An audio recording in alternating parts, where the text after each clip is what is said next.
guys? This is Lord Chael speaking on behalf of our show sponsor, Established Titles. Established Titles is a project based on a Scottish custom where landowners are referred to as lords and ladies. They allow you to buy as little as 1 square foot of dedicated land so you can officially call yourself a lord or a lady. Established Titles is not just about your ego. You also get to do some good. In addition to your new fancy title, Established Titles supports global charities like One Tree Planet and Trees for the Future to help with the afforestation effort. Your title pack gets you at least 1 square foot of dedicated land in a private estate in Scotland. Your certificate features a unique plot number where you can see the exact location of your land.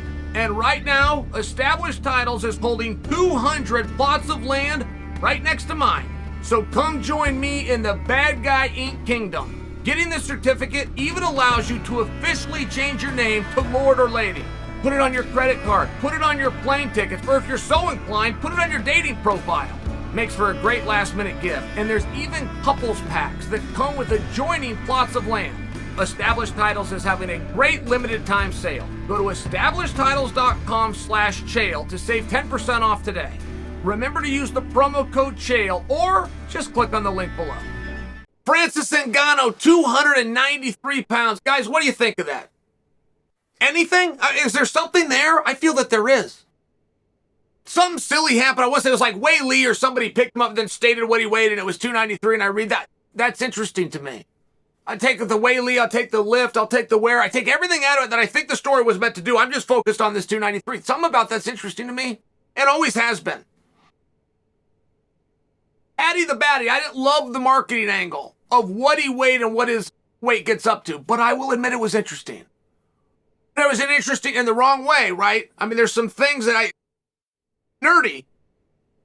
Floyd Mayweather used to eat Big Macs. I mean, it was part of the TV show. I eat anything. I go through and I still look like this. And he did. He gained absolutely no weight. He burned so many calories. Like, some about that was interesting. Michael Phelps, who quite frankly is a nerd, but he ate massive amounts of food. It was to the point that NBC grossly lied about how much. I mean, it was 14,000 calories a day, and they'd follow him around as a stack of pancakes in the morning, and he would swim a lap, and there'd be a Snickers on the end, and he'd pop up, and he'd smash the Snickers, and he'd chew as he was crawling back underwater.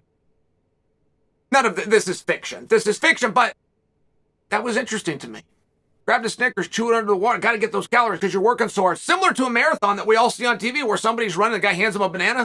Got to get it on the go. There's something interesting about that. In fact, when I watch a marathon and a guy grabs a banana, I find that to be interesting. Far more interesting than what his placement in the race is or what his average per mile is.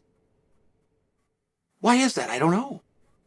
What do you deduce from weight? What do we get from this? Now, Francis at 293. Think of the pictures you saw of Conor, right? I mean, just to prove my point that we, for some reason, are interested in what somebody else weighs.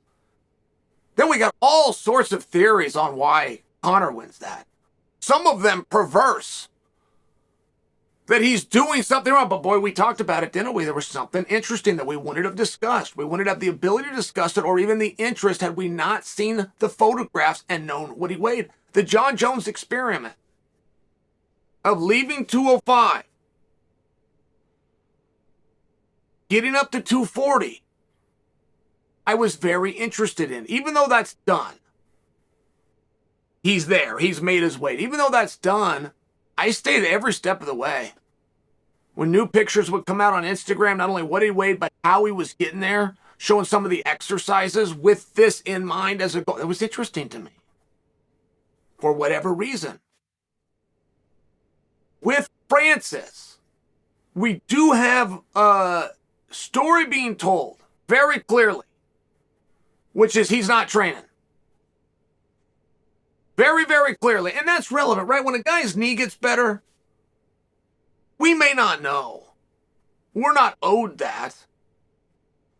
And you get in the gym and you start moving around a little bit. But you're not doing everything. You're not doing 2 workouts a day, just by example.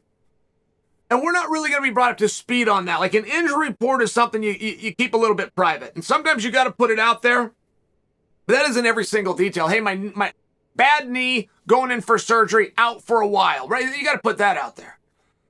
But the intricacies and the finer points, you really don't have to.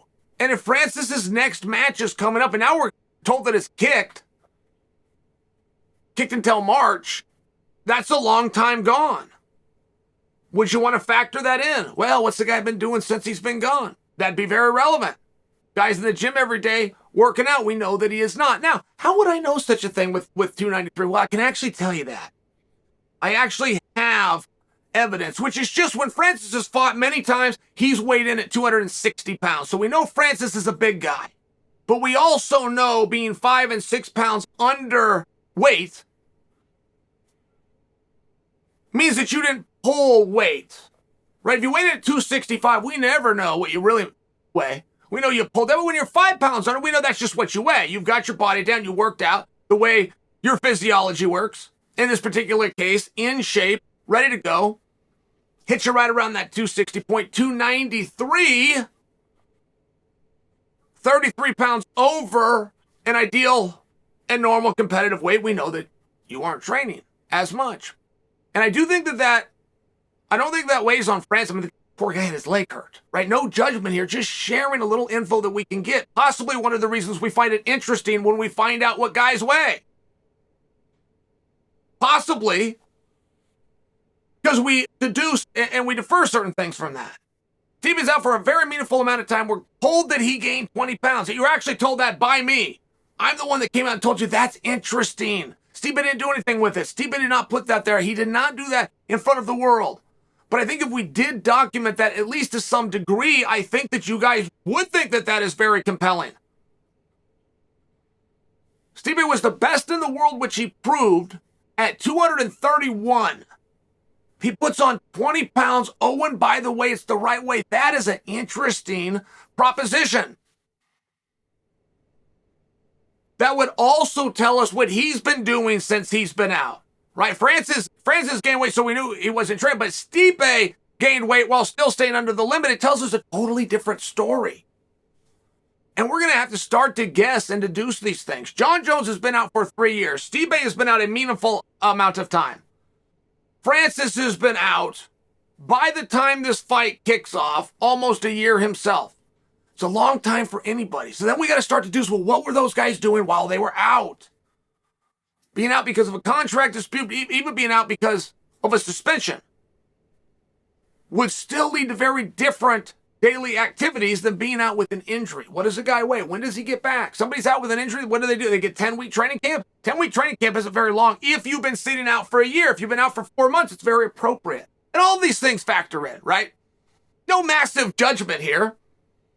We think it's interesting when we know what people weigh. We think it's interesting for multiple reasons, including guessing what they're doing to get there. Francis, 293. Are you glad I told you that or not?